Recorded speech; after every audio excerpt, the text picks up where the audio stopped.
El Señor les bendiga, hermanos. Es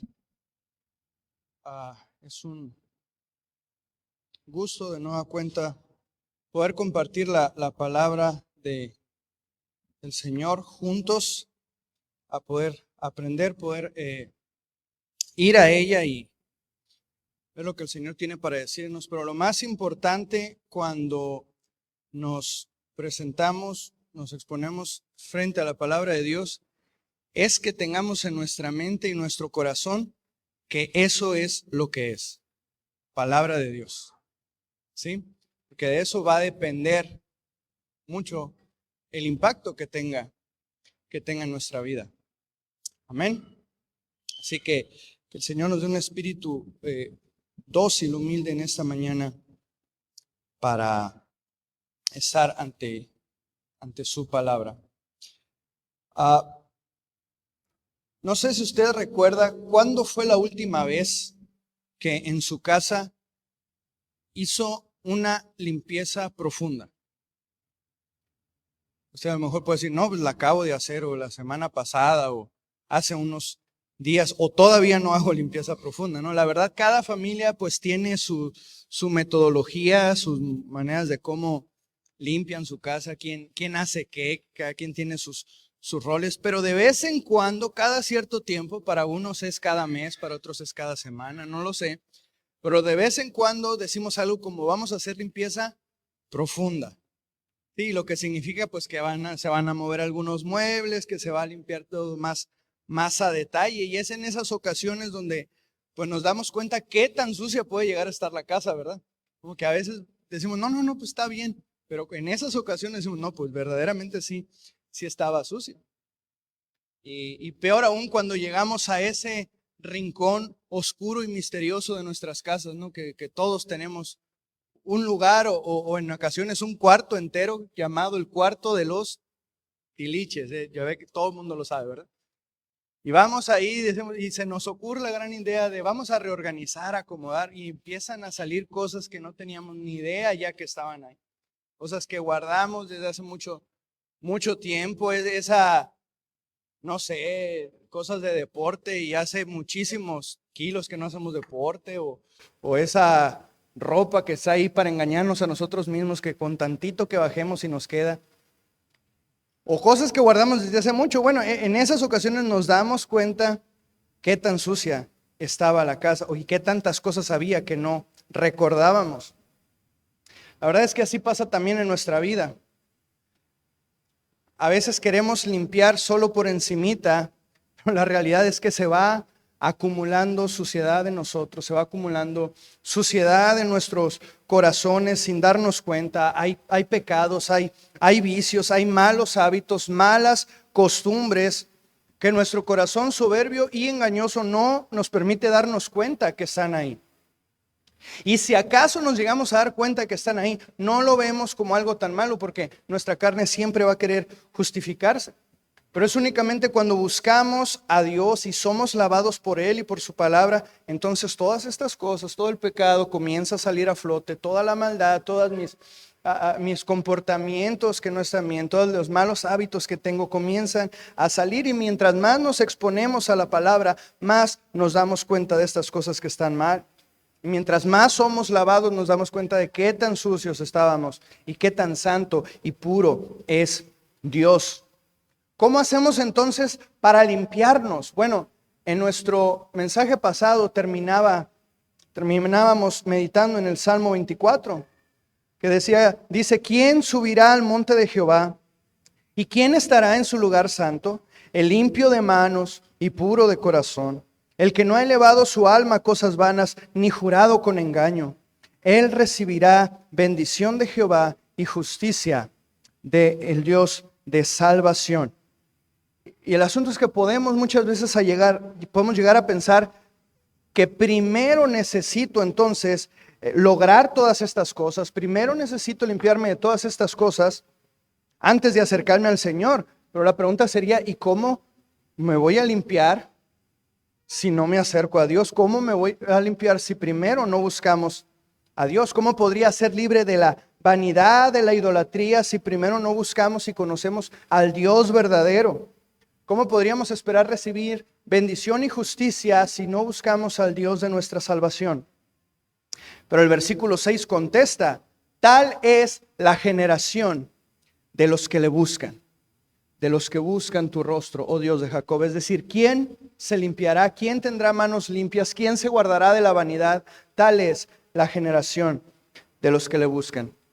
Y Dios anhela una generación que le busque a Él de todo corazón y que lo desee más que a cualquier cosa. Esa es la manera en la que podremos guardarnos del pecado y vivir como santos en este mundo que está lleno de maldad, como lo vimos en el ejemplo del rey Josías.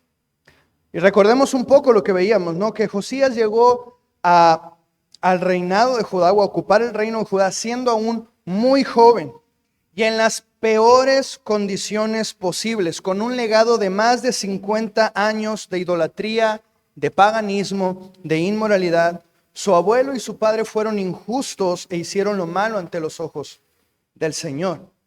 Pero Josías fue diferente. Él fue diferente. La Biblia nos dice que Josías tenía 8 años cuando comenzó a reinar y reinó 31 años en Jerusalén. Él hizo lo recto ante los ojos del Señor y anduvo en los caminos de su padre David. No se apartó ni a la derecha ni a la izquierda. ¿Y qué fue entonces lo que hizo diferente a Josías? ¿Por qué, a pesar de su corta edad, no siguió el mismo ejemplo de su padre? No se dejó influenciar por la misma cultura en la que estaba él rodeado. Y el pasaje nos lo dice: porque en el 8º año de su reinado, siendo aún joven, comenzó a buscar al Dios de su padre, David. Y de esto aprendíamos algunas cosas, ¿no? Primero, que Josías no siguió el ejemplo de sus padres, sino siguió los caminos del Señor. En medio de tanta maldad y de una familia perversa y en medio de toda la nación que estaba en idolatría, en pecado, Josías no hizo las mismas cosas que hacían todos, ¿no? Él no buscó seguir la corriente, sino que se mantuvo sin desviarse, dice la palabra, haciendo lo justo. Y bueno, nosotros, hermanos, estamos llamados a lo mismo, porque estamos en medio, dice la palabra, en medio de una generación maligna y perversa. Pero ¿a qué estamos llamados? Dice, a brillar como luminares en el mundo, dice Filipenses 2:15, a brillar como luminares resplandecientes. Y todas las muchachitas, van a decir. ¿Ok? Pero ese es el ejemplo que debemos ir, no a ser igual, no a moldarnos, dice la palabra, sino a no seguir el mismo ejemplo. No importa el ejemplo que hayamos tenido nosotros en nuestra familia o en nuestro pasado, podemos seguir los caminos del Señor. Otra cosa que aprendíamos es que Josías no se identificó con ellos, o sea, con sus padres, sino se identificó con David. Y esto nos hablaba de identidad. Él no repitió el mismo comportamiento. Su pasado no definió su vida. Su búsqueda de Dios sí lo hizo. Su búsqueda de Dios sí definió su vida. Y por lo tanto nos preguntábamos, ¿de dónde estamos tomando nosotros? ¿De dónde estás tomando tú? ¿De dónde estoy tomando yo? Joven, ¿de dónde estás tomando tu identidad? ¿Del mundo? ¿De los ejemplos que el mundo nos vende como dignos de seguir? O quizá de tu propia familia, pero reconocíamos que todos hemos heredado una vana manera de vivir de nuestros padres. Pero el Señor ha hecho una obra maravillosa en nosotros, por tanto le pertenecemos. Al Señor no le limita nuestro pasado al momento de salvarnos. Él nos ha hecho suyos y esa es nuestra identidad. Y una tercera cosa que veíamos la vez pasada es que la búsqueda de Dios no puede ser superficial. La búsqueda de Josías no fue a la ligera, no fue una búsqueda meramente informativa, sino que veíamos Dios mismo despertó todo su ser, su corazón para buscarlo a Él. Y algo que notábamos o que resaltábamos acerca de esto es que esta búsqueda, este tipo de búsqueda no se sacia y no encuentra satisfacción lejos de aquello que se está buscando. Tan real fue la búsqueda de Josías, tan profunda, que se dice que no hubo otro rey, en 2 Reyes 23, 25, no hubo otro rey que se convirtiera de todo su corazón al Señor conforme a la ley de Moisés. O sea, se trata de buscar a Dios como si nuestra vida dependiera de eso, porque nuestra vida depende de eso, porque en efecto así es. Así que Josías, podemos decir, Josías empezó temprano, sí, empezó temprano, pero empezó bien. Comenzó temprano, pero comenzó bien, comenzó en el lugar adecuado y correcto, buscando a Dios de la manera adecuada, de todo su corazón. ¿Y cuál fue el resultado de esta búsqueda? Bueno, podemos decir que Josías comenzó bien, pero también obró bien. Obró bien. Esta búsqueda de Dios, también lo veíamos la vez pasada, sí, nos hace ver nuestra condición, nos permite que salga todo lo que tenemos adentro, pero esta búsqueda de Dios también nos lleva a la acción. Nos lleva a la acción. Entonces, ¿qué cosas hizo Josías? Y el punto número 1 voy a tocarlo muy por encima porque fue todo lo que vimos también en el mensaje pasado, que él comenzó a purificar a Judá, ¿lo recuerdan? Josías limpió todos los ídolos, limpió los lugares altos y los altares que había en Judá y en sus alrededores. Esta fue una limpieza profunda, pero también valiente, porque Josías no solo quitó las estatuas, no solo se trató de remover los ídolos, sino de estar en contra de todo el sistema en su momento, más de 50 años, donde la nación había estado inmiscuida en la idolatría, en el paganismo, y Josías se levantó en contra de todo esto. Asimismo, nosotros somos llamados a guardarnos, a limpiar todo el mal que hay en nosotros y en nuestro alrededor, a limpiar los ídolos de nuestro corazón, a limpiar los lugares altos que están ahí, que hemos levantado y que muchas veces no nos damos cuenta que están desviando nuestra adoración de solamente adorar al Señor. Necesitamos buscar la santidad y la pureza en medio de un mundo que desprecia la santidad y la pureza, y vamos a necesitar ser valientes para eso, hacer una limpieza profunda y valiente como la que hizo Josías. Entonces, Josías comenzó a purificar a Judá, pero ahora vamos a ver dos cosas más que hizo Josías en esta mañana.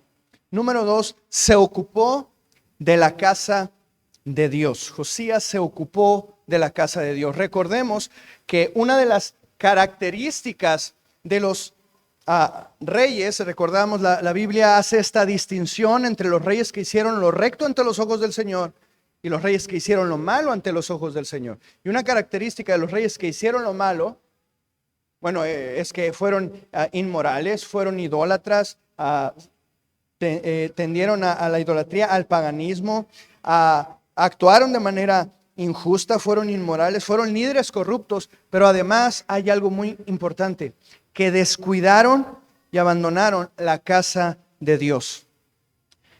Descuidaron y abandonaron la casa de Dios. Y no solo eso, sino que, como en el caso de Manasés, se había también profanado la casa de Dios cuando la llenaron de altares, de ídolos y altares para adorar a dioses falsos. Pero Josías no lo olvidó. Josías no se olvidó de la casa de Dios, sino que se ocupó de ella. Y veamos lo que dice el texto, segunda de Crónicas 34:8. En el año 18 de su reinado, cuando terminó de purificar el país y la casa, Josías envió a Safán, hijo de Azalía, y a Maasías, un oficial de la ciudad, y a Joa, hijo de Joacás, escriba, para que repararan la casa del Señor su Dios. Y debemos notar que la limpieza que hizo Josías en la nación duró 6 años, o sea, no fue cualquier cosa, duró 6 años. No sé si recuerdan, pero dice que en el año 12 de su reinado comenzó a purificar a Judá, y aquí dice que en el año 18, cuando terminó, o sea, le costó 6 años esta gran labor, y lo siguiente que hizo fue armar una comitiva, un grupo de personas que tendrían la tarea de reparar el templo. Y esto es interesante porque la palabra reparar aquí pues nos puede dar una idea del grado de deterioro en el que se encontraba el templo, del grado de daño, de deterioro en el que estaba la casa de Dios. No sabemos la naturaleza exacta de las prácticas que ahí se llevaban a cabo con motivo de los cultos a los dioses paganos. No sabemos con exactitud qué se hacía ahí, pero definitivamente estas prácticas contribuyeron al daño y al mal estado de la casa de Dios. Es interesante porque en el reinado de Manasés o de Amón, lo veíamos en el mensaje pasado, se construyeron altares, se construyeron lugares altos, se edificaron, se pusieron ídolos, pero la casa de Dios no se edificó, no se construyó nada, no se remodeló nada, ni se le dio mantenimiento, sino que se olvidó y se deterioró al grado de necesitar repararse. ¿Por qué esto es o sea, por qué tendríamos que prestar tanta atención a esto? Cuando Salomón construyó el templo, eso lo podemos ver en los libros de Primera de Reyes, Segunda de Reyes, Primera de Reyes, perdón, pero Salomón utilizó los mejores materiales de aquel entonces: piedra labrada, piedra de cantería, maderas finas, madera de cedros, robles de Líbano, oro, plata, bronce y demás, porque quería construir un lugar que fuera hermoso, que fuera glorioso, porque ahí iba a morar la presencia de Dios. De modo que Salomón dice en 1 Reyes 6:12, Dios le dice a Salomón: ya que estás construyendo este templo, quiero decirte que si andas según mis estatutos y obedeces mis leyes y todos mis mandamientos, yo cumpliré por medio de ti la promesa que hice a tu padre David. Entonces, ¿qué dice? Viviré entre los israelitas y no abandonaré a mi pueblo Israel.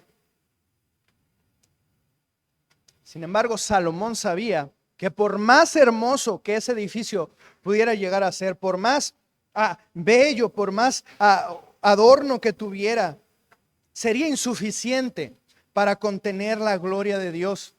Y por lo tanto Salomón ora al Señor y dice, 1 Reyes 8:27, pero ¿será posible que tú, Dios mío, habites en la tierra? Si los cielos, por altos que sean, no pueden contenerte, mucho menos este templo que he construido. Sin embargo, Señor, mi Dios, atiende a la oración y a la súplica de este siervo tuyo. Oye el clamor y la oración que hoy elevo en tu presencia. Que tus ojos estén abiertos día y noche sobre este templo, el lugar donde decidiste poner tu nombre, para que oigas la oración que tu siervo eleva hacia este lugar. Oye la súplica de tu pueblo Israel cuando oren en este lugar. Oye desde el cielo donde habitas, escucha y perdona. O sea, el templo sin Dios solamente sería una obra ostentosa. El templo sin Dios solamente sería una edificación grande, maravillosa, bonita, con una obra de arquitectura preciosa, pero sin la presencia de Dios no sería nada. Sin embargo, el templo representaba la presencia de Dios y la gloria de Dios en medio de ellos. Representaba a Dios teniendo contacto con su pueblo, porque dice, habitaré en medio de ellos y siempre estaré con mi pueblo Israel. O sea, lo que en su momento fue el tabernáculo y lo que tiempo después llegó a ser completo y perfecto en Cristo, porque Él es Emmanuel, Dios con nosotros, Dios habitando en medio de su pueblo. Pero lo que debemos entender es que más allá de los materiales, más allá del oro, más allá de las maderas finas y de toda la ornamenta, de todo lo precioso que era, el templo era la casa de Dios. Di conmigo, la casa de Dios. No se trataba del edificio, sino del lugar donde Dios decidió establecerse para que su pueblo gozara de su presencia. Entonces, cuando Salomón termina de construir el templo y lo consagra a Dios, Dios dice, 1 Reyes 9:3, he escuchado tu oración y la súplica que me has hecho. Consagro, o sea, Dios dice, yo consagro este templo que tú me has construido para que yo ponga mi nombre en él. ¿Cuándo? Por siempre. Mis ojos y mi corazón siempre estarán allí. Entonces con esto debemos darnos una idea de lo santo y lo glorioso que esto estaba destinado a ser, porque Dios estaba ahí y eso exigía un gran valor y un gran respeto por todo lo que es santo y todo lo que es sagrado. Pero ahora, en el tiempo de Josías, está dañado, está en mal estado, ha sido olvidado y deteriorado al grado de necesitar repararse. El templo estaba dañado porque la condición espiritual del pueblo estaba dañada, porque su relación con Dios estaba dañada y en mal estado. El templo estaba deteriorado porque la adoración se había deteriorado. Había sido olvidado porque Dios mismo había sido olvidado. Entonces, ¿qué quiero decir con esto? Podemos ver la relación que hay entre el ocuparme de mi relación con Dios, ocuparnos de la adoración al Señor y ocuparnos de la casa de Dios. Sí, podemos ver aquí esta relación. Los reyes malos que hicieron se olvidaron de la casa de Dios. ¿Qué hace Josías?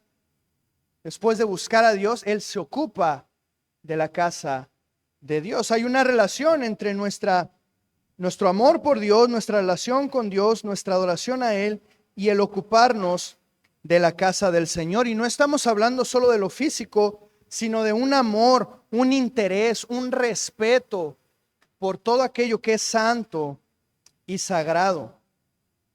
Debemos reflexionar sobre algo que es muy importante y es cuánto amamos a la iglesia. Debemos reflexionar sobre nuestro amor por la iglesia, porque esto, mis hermanos, no es algo secundario, es algo de suma importancia para nosotros, para nuestra vida, para nuestro caminar en Cristo. ¿Por qué? Porque cuando el Señor nos salvó, primeramente nos añade a su iglesia universal, pero Él también nos plantó en una iglesia local donde podemos crecer en compañía de nuestros hermanos en la fe y crecer en la gracia y en el amor, en el conocimiento de nuestro Señor Jesucristo. Así que el templo estaba destinado a ser algo glorioso, algo hermoso, algo maravilloso para todo aquel que se acercara a la casa de Dios, para todo aquel que se acercara a la presencia de Dios. Y para nosotros debe ser un deleite también, para nosotros debería ser un deleite y un gran gozo acercarnos a la casa del Señor. Veamos lo que dice la Escritura acerca de esto. Salmos 27:4. Una cosa he demandado a Jehová, y esta buscaré, que habite yo en la casa de Jehová todos los días de mi vida, para contemplar la hermosura de Jehová y para inquirir en su templo. Salmo 42:4. Me acuerdo de estas cosas y derramo mi alma dentro de mí. Cómo iba yo con la multitud y la guiaba hasta la casa de Dios con voz de alegría y de acción de gracias, con la muchedumbre en fiesta. Salmo 84. Cuán preciosas son tus moradas, oh Señor de los ejércitos. Anhela mi alma y aún desea con ansias los atrios del Señor. Mi corazón y mi carne cantan con gozo al Dios vivo. Versículo 4. Cuán bienaventurados son los que moran en tu casa, continuamente te alaban. El verso 10 dice, porque mejor es un día en tus atrios que 1000 fuera de ellos. Prefiero estar en el umbral de la casa de mi Dios que morar en las tiendas de impiedad. Wow. Yo me alegré, dice el Salmo 122:1. Me alegré cuando me dijeron, vamos a la casa del Señor. Y me causa gracia porque cuando despierto a mi hijo en la mañana, yo siempre hago la broma de que mis hijos duermen como si fueran nietos del Parnas, ¿no? Ellos duermen, pero una cosa maravillosa. Y cuando los despierto temprano, o trato de despertarlos temprano para el día de iglesia, o sea, no es que no les guste la iglesia, pero cómo odian despertarse temprano.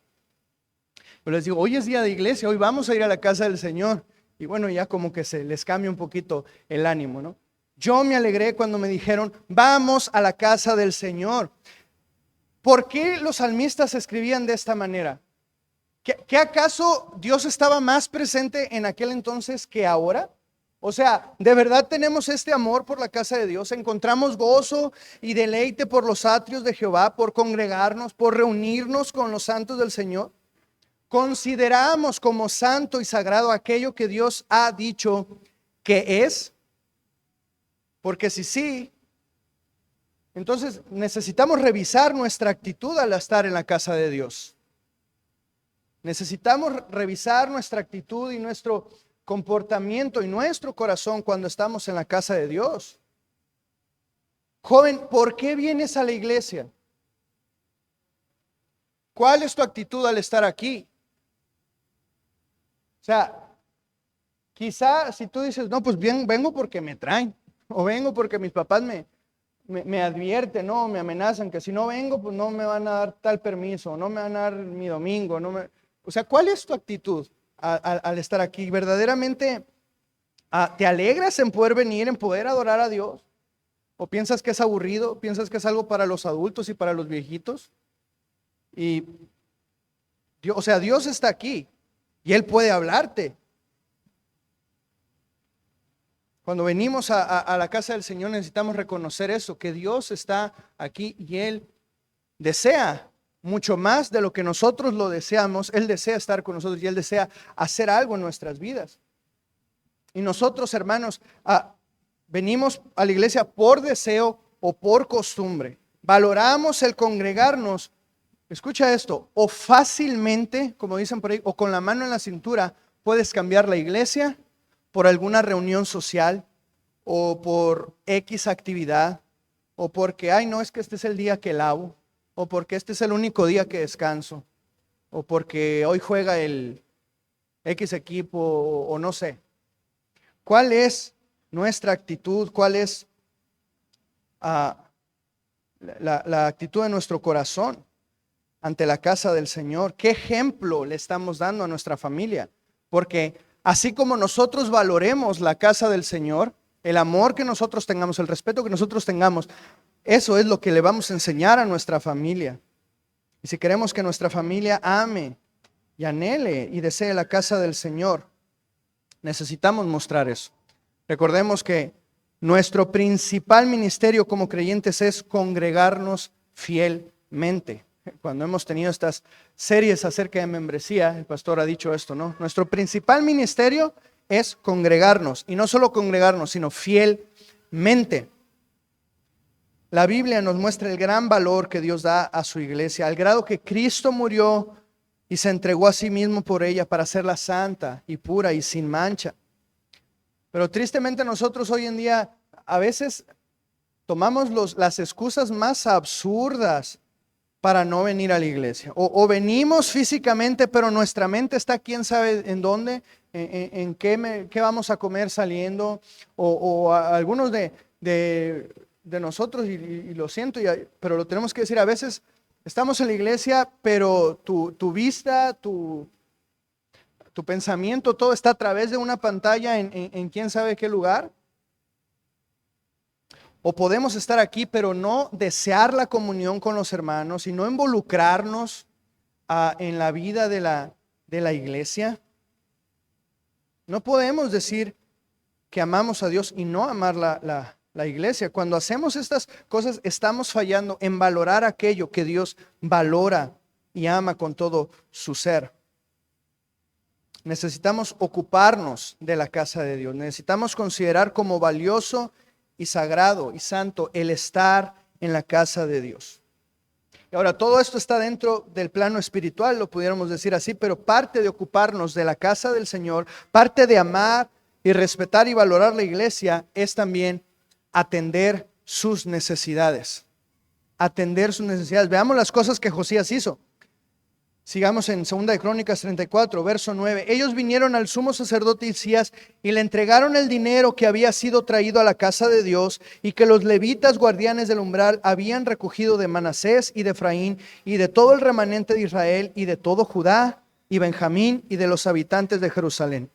Ellos a su vez le dieron el dinero a los carpinteros y a los constructores para comprar piedra de cantería y maderas para las uniones y hacer vigas para los edificios que los reyes de Judá habían dejado que se arruinaran. Una vez más, nos dice que el resultado de haber abandonado la adoración a Dios y haber abandonado a Dios es el descuido de la casa de Dios. Pero ¿qué hizo Josías? Levantó una ofrenda en todo Judá y en todo Israel para llevar a cabo la reparación del templo. Ahora, no se nos dice con exactitud que las reparaciones que se iban a hacer, pero es bien interesante que nos habla de uniones como si los muros estuvieran agrietados, y nos habla de vigas como si se necesitara reforzar las paredes o parte de los techos. Así que esto nos da la idea de qué tan deteriorado estaba el templo y necesitaba reparación. Y, mis hermanos, yo sé que en su casa y en mi casa siempre hay algo que hacer, ¿verdad? Siempre hay algo que resanar, siempre hay algo que reparar, siempre en nuestras casas hay algo que se puede mejorar.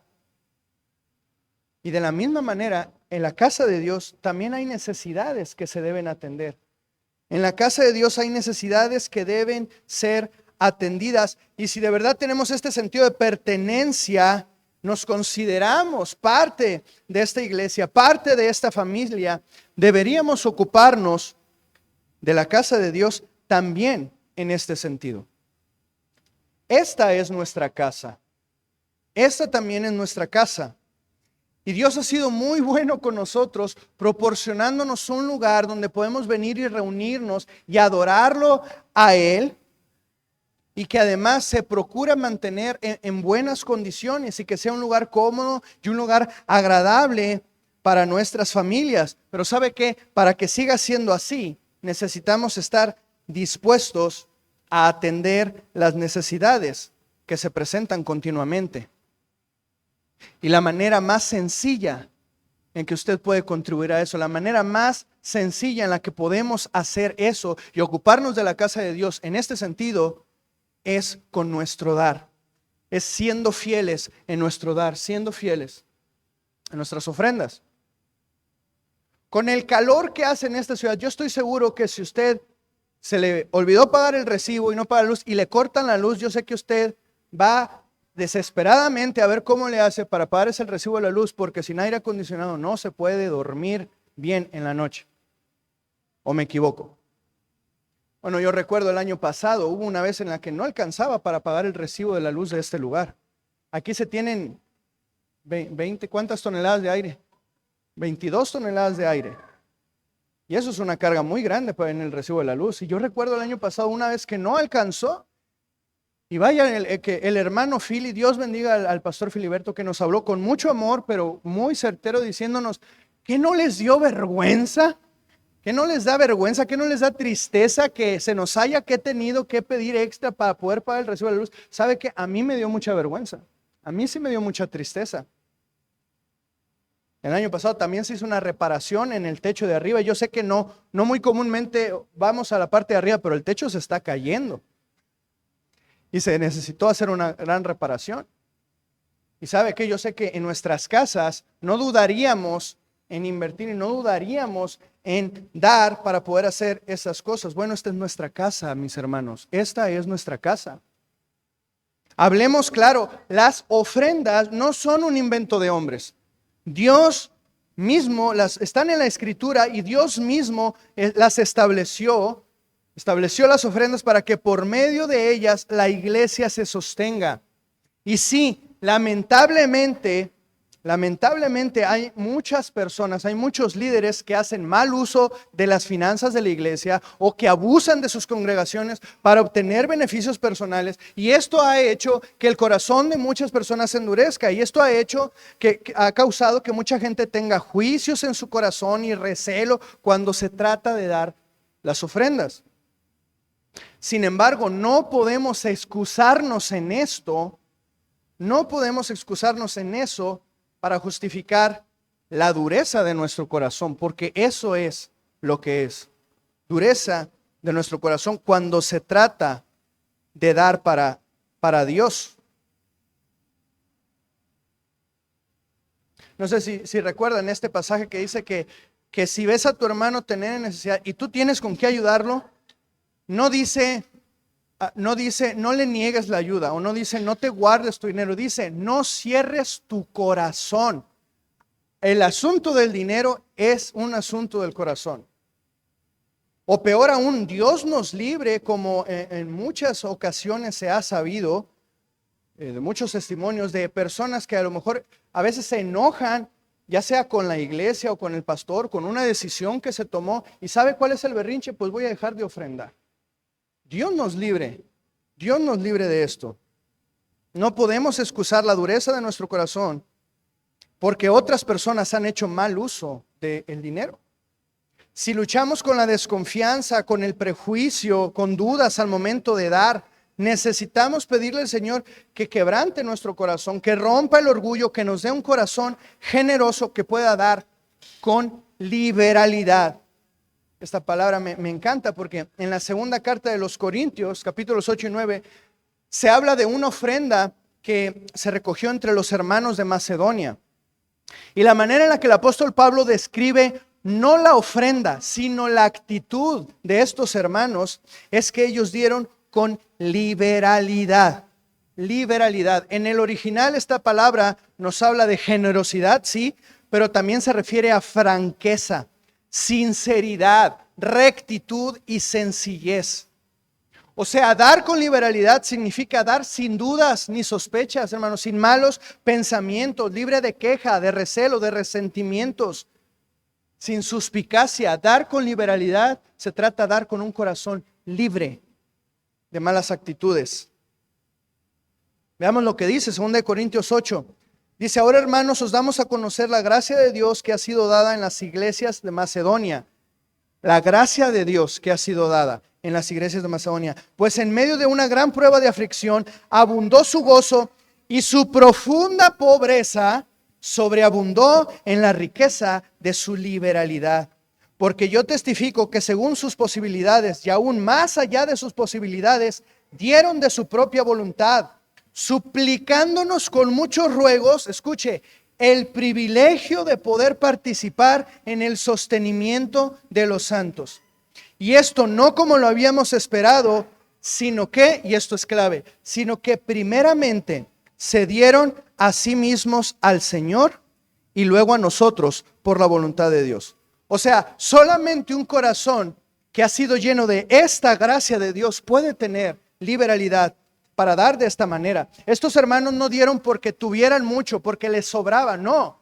Dice de que de su profunda pobreza ellos dieron y rogaron el poder, el tener el privilegio de poder ofrendar, el privilegio de poder participar de esto. Pero ¿cuál es la clave? El versículo 5 dice, porque primero se dieron a sí mismos al Señor.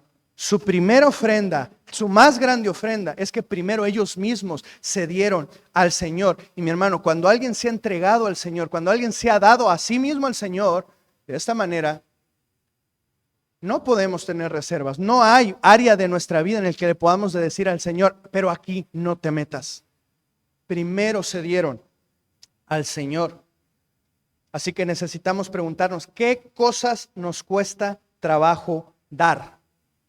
¿Qué cosas nos cuesta trabajo dar? Porque esas cosas son áreas no rendidas, áreas de nuestra vida no rendidas delante de Dios. Y comúnmente, muy comúnmente, una de esas áreas es nuestra actitud hacia el dinero. Hermano, recordemos que la Biblia nos dice que el amor al dinero se puede poner al mismo nivel de nuestro amor por Dios, cuando nos dice, nadie puede servir a dos señores.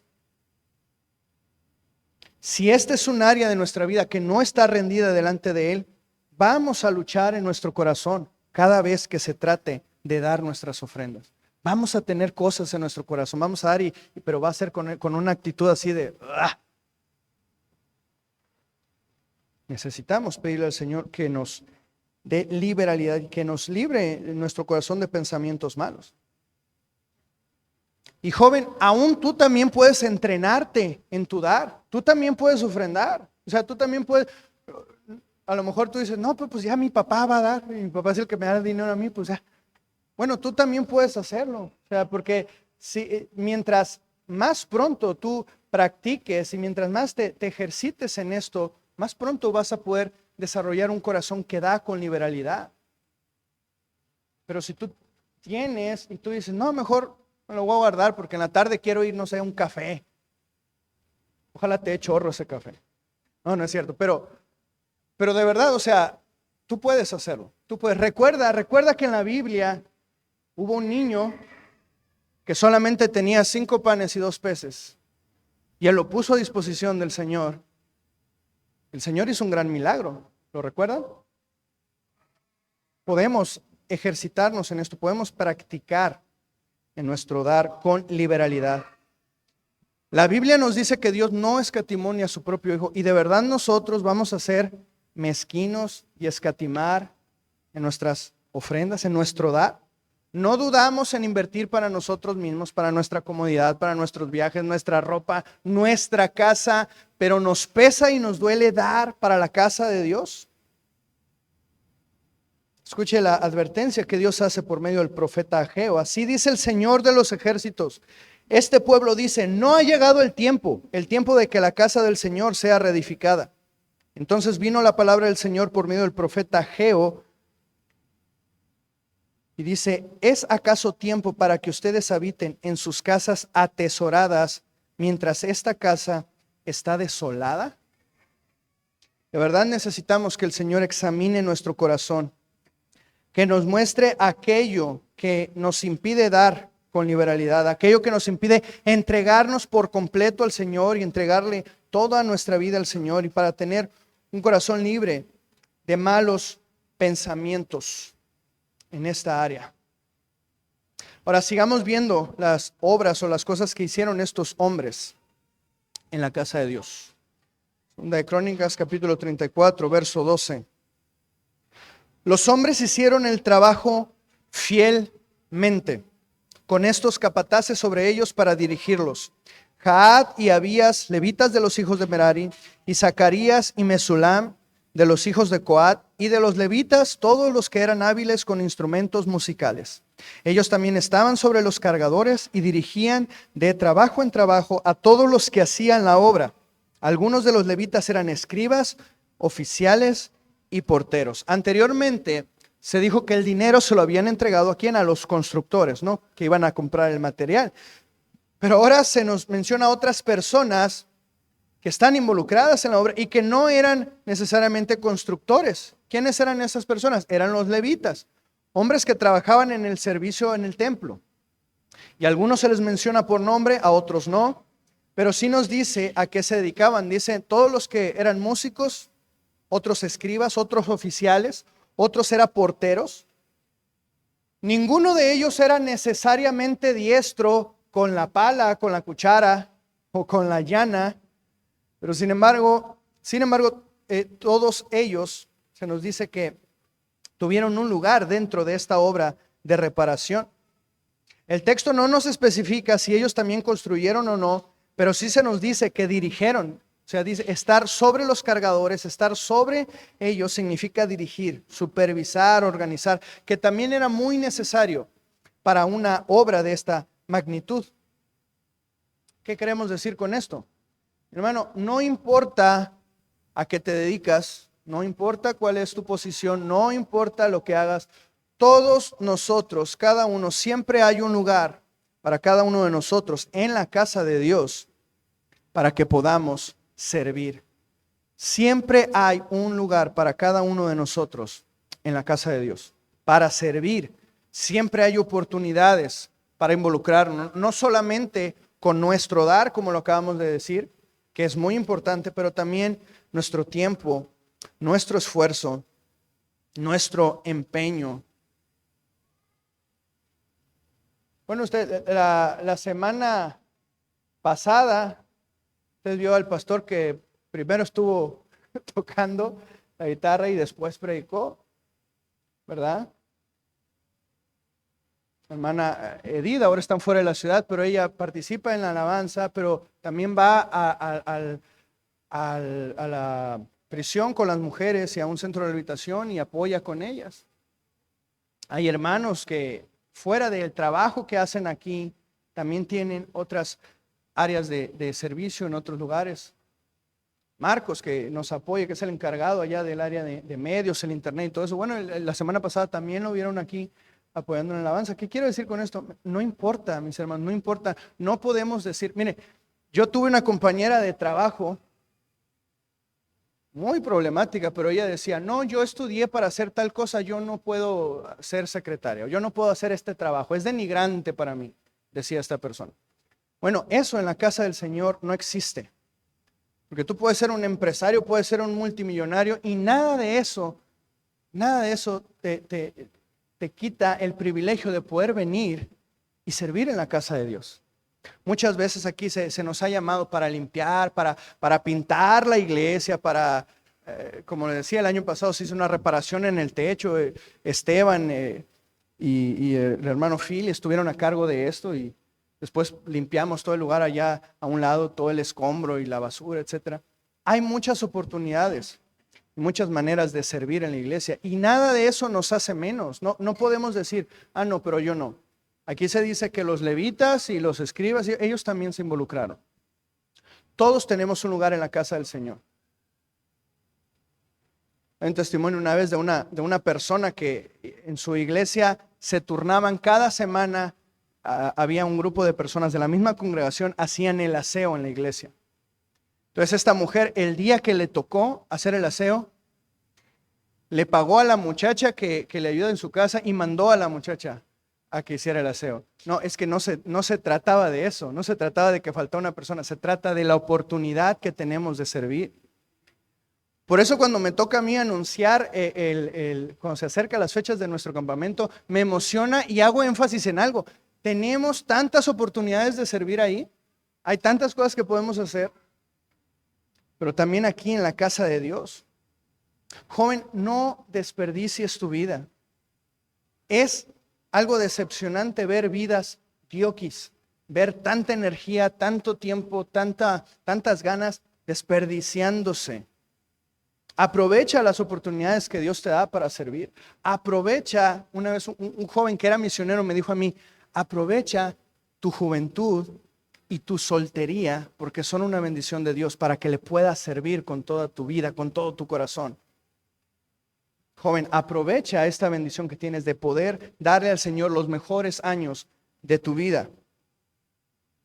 Y nosotros, hermanos, adultos, en medio de tanto afán, en medio de tantas cargas que tenemos, de tantas responsabilidades, siempre buscamos tiempo para las cosas que nos interesan. Siempre buscamos el tiempo para las cosas que nosotros queremos.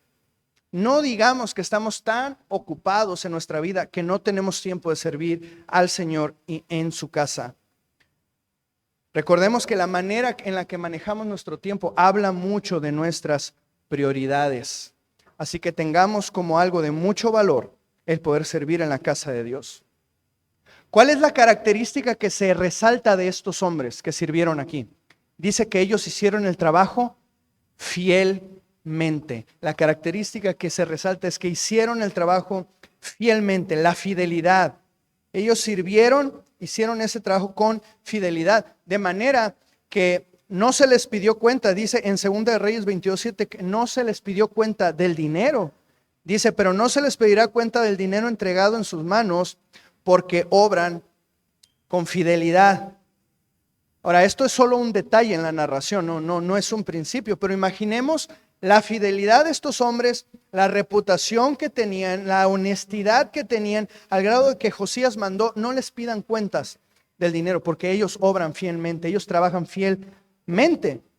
Y más adelante lo corrobora en los 2 Corintios 34, 16 y 17, dice, todo lo que fue comendado a sus siervos lo están haciendo. También han tomado el dinero que se encontraba en la casa del Señor y lo han entregado en manos de los encargados y de los obreros. O sea, ellos eran íntegros y trabajaban y servían con fidelidad. La fidelidad aquí sí nos habla de lealtad, sí nos habla de honestidad, pero también nos habla de diligencia y de constancia. O sea, Josías ya sabía que ellos eran fieles porque así los había visto trabajar de tiempo atrás.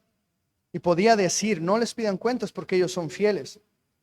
Necesitamos ser diligentes y constantes también en nuestro servicio al Señor. La actitud de servicio es algo que debe de estar siempre latente en nosotros, porque no es solo para un momento, no es solo para un momento o para una ocasión, sino que cada día debemos perfeccionarnos en el servicio, porque esto además mantiene nuestros espíritus humildes y nuestro corazón correcto delante del Señor. El servicio es una manera hermosa en la que Dios nos permite ser moldeados cada vez más a la imagen de su Hijo, que es el siervo por excelencia, que es el siervo del Señor, aquel que dijo: yo no vine a ser servido, sino a servir. Cuando servimos somos moldeados por el Señor. Así que debemos aprovechar las oportunidades que el Señor nos da. Y no solo eso, sino ser obedientes a Dios, que Él nos ha dotado con dones a cada uno de nosotros, que son, dice la Biblia, para edificación de la iglesia. Así también, 1 Corintios 14:12, ustedes, puesto que anhelan dones espirituales, procuren abundar en ellos para la edificación de la iglesia. Efesios 4:11, y Él dio a algunos el ser apóstoles, a otros profetas, a otros evangelistas, a otros pastores y maestros, a fin de capacitar a los santos para la obra del ministerio, para la edificación del cuerpo de Cristo. Así que la falta de servicio, nuestra falta de servicio, no solamente es desaprovechar las oportunidades que Dios nos da, sino fallarle a Él en utilizar los dones que nos ha dado para servir y edificar a la iglesia. Mis hermanos, así como se estaba reconstruyendo el templo, nosotros estamos edificando para Dios una casa espiritual. Y una de las maneras de hacerlo es con nuestro servicio, Y cada vez que hacemos esto, estamos edificando a la iglesia en amor. Y una vez más, les digo este versículo que me encanta, dice: conforme al funcionamiento adecuado de cada miembro, produce el crecimiento del cuerpo para su propia edificación en amor. Servir es funcionar adecuadamente. Entonces, ocuparnos de la casa del Señor, como lo hizo Josías, requiere reverencia por todo lo santo, amar, valorar, respetar la iglesia, ya que está destinada a ser el lugar donde Dios habita. También incluye tener liberalidad para dar. Si nuestro corazón está entregado a Dios, no tendremos reservas. Tendremos libertad en nuestro corazón cuando se trata de atender las necesidades de la iglesia. Y también el servicio fiel, edificando a la iglesia en amor. Josías se ocupó de la casa de Dios. Y nosotros amamos la iglesia. Amamos la iglesia. Recordemos que ahora nosotros no tenemos un templo físico como el aquel entonces. O sea, este es el templo, pero no un templo como aquel. Pero nosotros somos la casa de Dios. Nosotros somos la iglesia. Y sí, estamos llamados a cuidarnos, a limpiarnos, a consagrarnos al Señor y a reparar lo que esté dañado. Reparar nuestra relación con Dios, nuestra comunión con Dios y nuestra relación con nuestros hermanos. Valorar y amar y considerar como santo aquello que Dios ha dicho que así es. Nuestro amor por la iglesia es una señal de nuestro amor por Dios. Como lo dijo Marco Robles, hace un par de semanas, la iglesia de Dios debe ocuparse de las cosas de Dios. Ocupémonos de la casa de Dios. Tengamos amor por la casa de Dios y valoremos el poder estar aquí, el poder reunirnos y que el Señor nos haya incluido y añadido a su iglesia. Amén. Así que Josías dice: limpió a Judá, atendió, se ocupó de la casa de Dios. Y vamos a ver otra cosa que Josías hizo, y es reconoció la palabra de Dios. Dice: mientras ellos sacaban el dinero que habían traído a la casa del Señor, el sacerdote Hilcías encontró el libro de la ley del Señor dada por Moisés. Entonces Hilcías dijo al escriba Safán: he hallado el libro de la ley en la casa del Señor. Hilcías le dio el libro a Safán, y éste llevó el libro al rey y le dio más noticias. Bueno, estas noticias eran lo que vimos ahorita, que los obreros estaban actuando fielmente. Pero fíjense esto. Estos versos una vez más nos muestran la ausencia del temor de Dios en los días de Manasés y en los días de Amón. De modo que así como se habían olvidado de Dios y habían descuidado el templo, naturalmente también se habían olvidado de la ley de Dios, de la palabra de Dios. La ley de Dios había sido abandonada y olvidada, tanto que estaba oculta. Aunque estaba ahí, estaba escondida. Aunque estaba ahí, estaba perdida en algún lugar del templo. Y esto es muy triste y a la vez es muy duro, porque eso significa que el pueblo no había tenido una guía espiritual. El pueblo había estado en ignorancia de la ley del Señor, sin la verdad, sin la guía de la palabra de Dios. Y bueno, de alguna manera debemos reconocer que esto también era parte del juicio de Dios. Como si Dios dijese, bueno, no me quieren a mí, entonces voy a esconder mi palabra, voy a ocultar mi palabra. Esto es algo que hoy en día sucede, mis hermanos, tristemente, pero sucede en algunos lugares donde se ha cambiado, se ha sustituido la palabra de Dios por humanismo, por motivacionalismo, por emocionalismo, y donde se hablan ideas de hombres. Entonces, ¿cuál es el juicio del Señor? Él retira la palabra de los púlpitos para que la gente siga en la vanidad de su mente. Hay predicador, pero no hay predicación. Hay un mensajero, pero no hay un mensaje. Hay un pastor, pero la grey no está siendo pastoreada, no está siendo nutrida. Este es un juicio muy severo de Dios, que Él retire y esconda su palabra, por cuanto los hombres han preferido la palabra de los hombres en vez de la palabra de Dios. Miren lo que dice el Salmo 119, versos 162. Me regocijo en tu palabra como quien haya un gran botín, como quien haya un gran tesoro. Pero aquí había pasado lo contrario. Este tesoro no había, se había estado oculto, había sido olvidado, estaba por ahí perdido en algún lugar del templo. Pero el hallazgo del libro de la ley no fue una casualidad, fue providencial para todo lo que vendría a continuación. Josías ya había puesto en marcha algunas reformas, pero la ley de Dios sería fundamental para todo lo demás que vendría.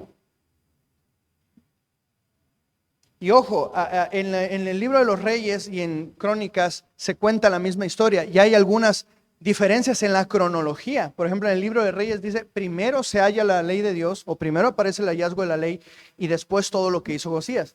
Y aquí no. Lo único que debemos de tener en claro es, tienen enfoques diferentes. Tienen enfoques diferentes. No significa que Josías pudo hacer todo eso sin la ley de Dios. No, tienen un enfoque diferente. Pero los dos se encargan de enfatizar la importancia de haber encontrado la ley del Señor y de la respuesta de Josías ante la ley de Dios. Veamos lo que dice, verso 18. El escriba Safán informó también al rey, el sacerdote Hilcías me ha dado un libro. Y Safán leyó en la presencia del rey. Cuando el rey oyó las palabras de la ley, rasgó sus vestidos. Entonces el rey ordenó a Hilcías, a Hicam, hijo de Safán, a Abdón, hijo de Micaía, al escriba Safán y a Asaías, siervo del rey, vayan, consulten al Señor por mí y por los que quedan en Israel y en Judá acerca de las palabras del libro que se ha encontrado, porque grande es el furor del Señor que se derrama sobre nosotros, por cuanto nuestros padres no han guardado la palabra del Señor, haciendo conforme a todo lo que está escrito en este libro.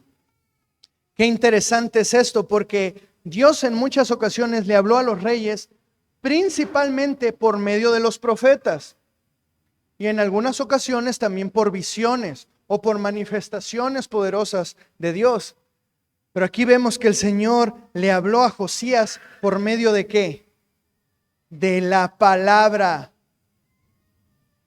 O sea, esto es increíble. Dios habló a Josías a través de la palabra, a través de su ley. Josías solo tuvo que oír la ley de Dios para entender qué era lo que Dios decía, qué era lo que Dios quería. Dice que al oír las palabras de ese libro, y aquí esta palabra oír aquí viene de la palabra Shema, que ya la hemos estudiado en alguna otra ocasión. Shema es oír, no solo significa percibir un sonido, significa prestar atención, atender al consejo, entender y obedecer. O sea, Josías no escuchó esto como quien escucha una canción, como quien escucha un cuento o un poema, sino que Josías oyó la ley de Dios y lo consideró como lo que es la palabra misma de Dios. Josías pudo reconocer en la ley el poder y la autoridad que ésta tiene en sí misma por ser palabra de Dios. Por ser palabra de Dios. Veamos lo que dice 1 de Tesalonicenses, capítulo 2, verso 13. Por esto también nosotros, sin cesar, damos gracias a Dios de que cuando recibieron la palabra de Dios que oyeron de nosotros, la aceptaron no como la palabra de hombres, sino como lo que realmente es, la palabra de Dios, la cual hace también su obra en ustedes los que creen. Hace su obra en ustedes los que creen. Como lo decía el pastor Fernando el jueves, ¿no? La palabra de Dios tiene autoridad, pero no depende de quién la dice, sino de quién la cree. Para que tenga ese efecto en nosotros, necesitamos creerla. El pastor Suger Michelén comenta de este verso: damos gracias a Dios que Él nos convenció a través de su palabra de que su palabra es su palabra. Lo digo una vez más, gracias a Dios que Él nos convenció a través de su palabra de que su palabra es su palabra y no palabra de hombres. Es importante que reconozcamos que la palabra en sí misma tiene poder y en sí misma tiene autoridad, es autoritativa. Y esta es la razón por la que muchas veces al simplemente escuchar la palabra, esto nos humilla, esto nos quebranta, nos golpea fuertemente, incluso muchas veces nos choca, nos molesta. ¿Por qué? Porque la palabra en sí misma tiene autoridad. Y esto no depende del predicador, esto no depende de quien esté aquí dando un sermón o un mensaje, porque no hay poder alguno en nuestros labios. Pero si lo que estamos hablando es palabra de Dios y no palabra de hombres, entonces tiene poder y tiene autoridad en sí misma y provoca un efecto en la vida de aquellos que escuchan. Ahora, recientemente que murió el pastor John MacArthur, bueno, han salido muchos videos o se han hecho muchas remembranzas, ¿no?, de su vida. Y hay un video que yo recuerdo muy especialmente porque ellos en su iglesia tenían una reunión especial, creo que la hacían una vez cada mes, donde simplemente era reunir a la congregación y darles la oportunidad de que hicieran preguntas. Y entonces el pastor respondía.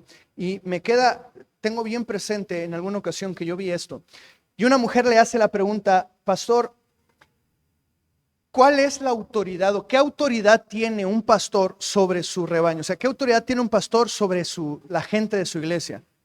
Y este hombre, de aquel entonces, a lo mejor 80 años, con un ministerio tan longevo, con tanta experiencia y con tantos libros escritos, con un ministerio tan profundo que Dios ha bendecido, aquel hombre que en sí mismo impone, él dijo: ninguna autoridad. ¿Qué autoridad tiene un pastor sobre su gente? Ninguna. La única autoridad que nosotros tenemos viene de aquí. La única autoridad que un pastor tiene es cuando está predicando la palabra. Fuera de ahí no tenemos ninguna autoridad. Así que, mis hermanos, nos equivocamos cuando nos molestamos o nos ofendemos con un predicador cuando el mensaje nos pareció duro. Nos equivocamos de verdad, metemos la pata cuando nos molestamos con alguien que está hablando la palabra de Dios solo porque la palabra en sí misma tiene poder y tiene autoridad, y es un mensaje muchas veces duro. Cuando Josías oyó la palabra de Dios, él no se ofendió, aunque lo que escuchó fue muy duro. Él reconoció la autoridad de Dios al grado de entender que Dios iba a traer un juicio por la desobediencia de los padres a los mandamientos de Dios. O sea, él se pudo haber justificado. Josías pudo haber dicho: Señor, pero a ver, yo ya estoy haciendo las cosas bien. Señor, mira, yo te estoy buscando. Mira, yo limpié a Judá, quité los ídolos, te estoy remodelando tu casa, Señor. No. La actitud de Josías fue: esta es palabra de Dios y nosotros la hemos desobedecido. Esta es palabra de Dios y nuestros padres la han desobedecido, y por tanto Dios va a actuar en consecuencia. ¿Qué dice? Que rasgó sus vestidos y reconoció la autoridad de la palabra de Dios. Mis hermanos, solamente hay dos tipos de reacciones ante la palabra. Hay dos tipos de reacciones ante la palabra. Mire, veamos en Juan 6, capítulo 6, verso 60. Por eso muchos de sus discípulos, cuando oyeron esto, dijeron: dura es esta declaración, dura es esta palabra, ¿quién puede escucharla? Y más adelante dice el verso 66, como resultado de esto, muchos de sus discípulos se apartaron y ya no andaban con él. Entonces Jesús dijo a los 12 discípulos: ¿y qué? ¿Acaso ustedes también se quieren ir? Es triste, pero muy comúnmente nosotros reaccionamos de esta manera. Dura es esta palabra, no la quiero escuchar. Dura es esta palabra y mejor me voy, mejor me ofendo, mejor me molesto y hago malas caras, o me volteo, doy media vuelta y me voy. ¿Sabe qué, mis hermanos? Mucha gente ha venido a esta iglesia con el motivo, con la excusa de que, o sea, por la palabra. Mucha gente ha venido a esta iglesia por la palabra, pero ¿sabe qué? Mucha de esa gente también se ha ido por la palabra. Si la palabra es la misma, entonces ¿quién es el que está mal? No, mis hermanos, no se enoje con el predicador, no se enoje con el que está leyendo, porque la palabra en sí misma es poderosa y tiene autoridad. No depende de nosotros, no depende de aquí. Nosotros somos solo un pobre, ¿cómo es? Venadito que habita en la serranía. Nosotros solamente somos portadores de un mensaje que de ninguna manera puede venir de nosotros, de un mensaje que de ninguna manera puede tener su esencia y nacer de nuestro propio corazón engañoso, si no es un mensaje que viene de parte de Dios. Y lo único que nosotros hacemos es buscar de corazón ser fieles a Él. No se enoje con el predicador. Pero ¿cuál es la otra reacción? Hechos 2:36. Aquí Pedro está dando este maravilloso mensaje en el día del Pentecostés, donde hace una reseña cristológica de la vida de Cristo y habla de profecía y habla de muchas cosas hermosas acerca de Cristo. Y luego dice: sepa pues con certeza toda la casa de Israel que a este Jesús a quien ustedes crucificaron, Dios lo ha hecho Señor y Cristo. Al oír esto, conmovidos profundamente, dijeron a Pedro y a los demás apóstoles: hermanos, ¿qué haremos? Me gusta, Reina Valera y otras versiones dice: compungidos de corazón. Y esto literalmente en su original significa con la conciencia herida. Con la conciencia herida. O sea, fueron traspasados en su mente, en sus corazones, en sus conciencias. Compungidos de corazón, ellos dijeron: hermanos, ¿qué haremos? Y este ¿qué haremos? No es como cuando se termina la reunión y decimos: ¿qué vamos a hacer en la tarde? No. ¿Qué haremos para salvarnos? ¿Qué haremos con esto que hemos escuchado? ¿Qué haremos? ¿Cuál va a ser nuestra respuesta ante la palabra? En el siglo XVIII, durante el gran despertar, este movimiento que fue entre los años 1730, 1740, se le llamó el gran despertar por una alza maravillosa, providencial de Dios en la predicación y en la teología. Uno de los predicadores más, digamos, referentes de este periodo fue el teólogo Jonathan Edwards. Y él predicó uno de los sermones más famosos de toda la historia. A veces escuchamos acerca de predicadores famosos, pero no es tan común hablar de mensajes o sermones muy famosos. Bueno, él predicó el 8 de julio de 1741, uno de los mensajes más famosos de toda la historia, que tenía por título Pecadores en manos de un Dios airado, en el cual él decía que no hay nada que impida al Señor mandar a los pecadores en ese mismo instante al infierno. Pero por gracia y la misericordia de Dios, Él espera que el pecador se arrepienta. Pero no hay nada que detenga al Señor que traiga toda la ira del infierno sobre los pecadores. El testimonio de aquel día, el testimonio de aquello, lo que está registrado en la historia y el testimonio que se fue diciendo, es que la gente que estaba ahí sentía que el mismo infierno se abría delante de ellos y que se los iba a tragar vivos. Y ya hacia el final del mensaje, Jonathan Edwards era constantemente interrumpido por los gritos y el llanto y los lamentos desesperados de la gente que decía: Dios, sálvanos, sálvanos. La palabra es dura. ¿Cuál va a ser nuestra respuesta? ¿Cuál va a ser nuestra reacción? ¿Consideramos la palabra de Dios como santa, como perfecta, como poderosa?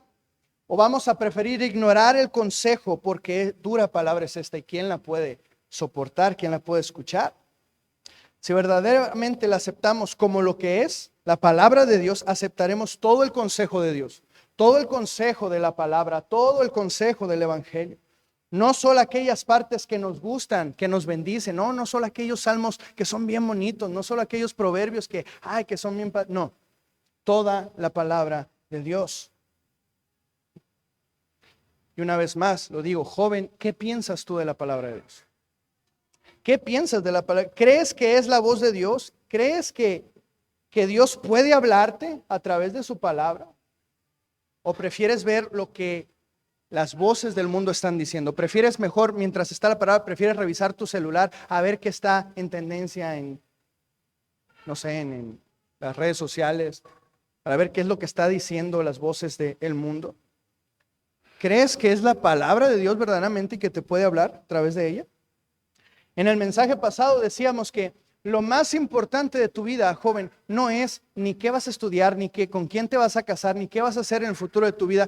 Lo más importante es qué piensas de Dios, porque eso va a definir la manera en la que vives. Y de igual manera, lo más importante es qué piensas de la palabra y qué trato le das a la palabra, porque en base a eso eso va a moldear la manera en la que tomas decisiones en tu vida. Y vaya que vas a tomar decisiones. Vaya que estás entrando en una etapa de tu vida que vas a necesitar mucha sabiduría para tomar decisiones. Y tú puedes decir, sí, pero es que no soy tan listo. A lo mejor puedes decir, me falta sabiduría. El que tenga falta de sabiduría, pídasela a Dios. ¿Cuál es el principio de la sabiduría? El temor al Señor. Proverbios dice, ante todo busca sabiduría, adquiere la inteligencia. Es que yo no sé cómo guardarme del mundo, cómo limpiarme para Dios. ¿Con qué limpiará el joven su camino? Con guardar su palabra. En mi corazón he guardado, he atesorado, he valorado tus dichos para no pecar contra ti. Es que yo no sé lo que voy a hacer de mi vida, ni siquiera sé qué voy a hacer, qué voy a estudiar, por qué camino tengo que ir. El Salmo 43 dice, envía tu luz y tu verdad y ellas me guiarán y me encaminarán y me conducirán. Joven, necesitas amar la palabra, necesitas amar la palabra y considerarlo como lo que es palabra de Dios. Y nosotros, hermanos, confiamos en la palabra como la autoridad máxima en nuestra vida, o nosotros tenemos una mejor idea. O sea, ¿es la palabra verdaderamente nuestra guía, nuestra constitución, vamos a decirlo así? ¿Nos guiamos por la ley de Dios o decimos, no, en esta área de mi vida yo tengo una mejor idea de lo que voy a hacer? La palabra es perfecta, en ella no hay error, no hay engaño, y nuestro corazón sí nos puede engañar muchas veces. No podemos decidir todo por nosotros mismos. Encomienda al Señor tu camino, Él enderezará tus sendas, tu vereda. Nuestra experiencia no nos va a llevar a tomar mejores decisiones. Nuestro corazón no nos va a llevar a tomar las mejores decisiones. Necesitamos regirnos por la palabra de Dios. Y cuando vamos a la palabra de Dios y esta nos confronta con nuestro pecado, ¿qué vamos a hacer? ¿Seremos humildes para recibirla o vamos a decir, no, esto es muy duro? Debemos aceptarla como lo que es palabra de Dios y no de hombres. Las palabras de los hombres pueden adular, pueden emocionar, pueden motivar. Sin embargo, también pueden engañar, también pueden confundir, pero de ninguna manera pueden transformar, porque no tiene poder y autoridad. Pero la palabra de Dios sí tiene poder y autoridad. Y solo la palabra de Dios puede transformar, restaurar, quebrantar, sanar, guiar, dirigir e incluso crear. La palabra de Dios es la fuerza más poderosa del universo y fuera de él, porque por medio de él todo el universo y todo fue creado. Por medio de la palabra de Dios todo lo que es llegó a existir. Dios habló y todo fue hecho. Dios habló y todo fue creado. ¿Crees que hay algo más potente y más poderoso que la palabra de Dios? La voz de Dios es como rayos, como relámpagos estruendosos. La voz de Dios hace temblar la tierra, agita los mares, remueve las naciones, truena en los cielos, conmueve al mundo, como decíamos hace un momento, conmueve al mundo, cantábamos con su estruendo. Ya casi terminamos. Mira, el Salmo 29 dice: voz del Señor sobre las aguas, el Dios de gloria truena, el Señor está sobre las muchas aguas, la voz del Señor es poderosa, la voz del Señor es majestuosa, la voz del Señor rompe los cedros, sí, el Señor hace pedazos los cedros del Líbano, y como becerro hace saltar al monte Líbano y al monte Sirión como cría de búfalo. La voz del Señor levanta llamas de fuego, la voz del Señor hace temblar el desierto, el Señor hace temblar el desierto de Cades, la voz del Señor hace parir a las ciervas y deja desnudos a los bosques, y en su templo todo dice gloria. Toda la tierra tiembla ante la voz y ante la palabra del Señor. La tierra, el cielo, los montes y todo lo que hay tiembla ante la palabra del Señor. Pero lo verdaderamente importante es: tú y yo temblamos ante la palabra del Señor. Tú y yo temblamos ante la ley de Dios y la reconocemos como lo que es palabra de Dios. Termino con las palabras del profeta Isaías. Así dice el Señor: el cielo es mi trono y la tierra el estrado de mis pies. ¿Dónde pues está la casa que podrían edificarme? ¿Dónde está el lugar de mi reposo? Todo esto lo hizo mi mano, y así todas estas cosas llegaron a ser, declara el Señor. O sea, primero nos pone en contexto de el poder, la majestad y la grandeza de Dios. Todo esto yo lo hice. Yo soy un Dios soberano, poderoso, que está por encima de todo el universo. Pero a este miraré, al que es humilde y contrito de espíritu y que tiembla ante mi palabra. Eso es lo que es palabra de Dios. La Biblia es la palabra misma de Dios. Cada vez que tú y yo vayamos a la palabra o escuchemos la palabra, necesitamos tener esto en mente. Dios está hablando y su voz es poderosa. Y solo la palabra tiene autoridad. Así que, hermanos, que el Señor nos quebrante y nos dé un espíritu humilde y contrito para reconocer su palabra en nuestras vidas como la máxima autoridad. Amén.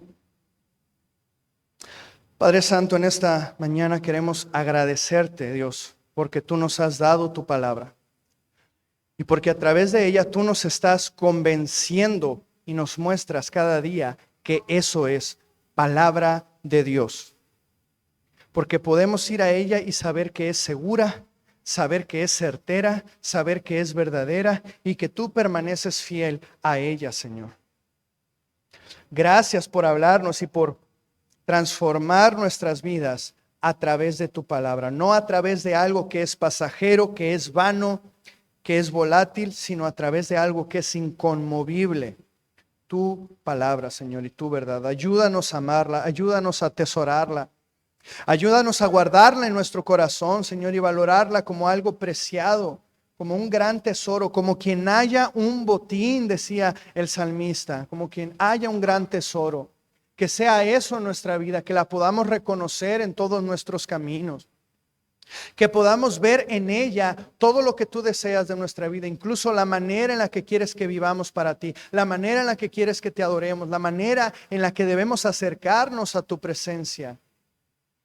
Y que a través de ella también podemos crecer en amor por ti, por tu presencia y por tu casa, Señor, porque en ella nos enseñas a amar tu casa. Permítenos y ayúdanos a ocuparnos de la casa de Dios. Danos amor por la casa de Dios. Danos amor por servir en la casa de Dios, por poder atender las necesidades de la iglesia, Señor. Perdónanos por todas las veces que hemos dicho que te amamos a ti, por todas las veces que hemos dicho que te servimos a ti, que te anhelamos, que te queremos, Señor, pero no hemos estado dispuestos a amar tu casa, a valorar tu casa, a servir y edificar a la iglesia en amor y a dar, Señor, y a atender las necesidades de tu iglesia.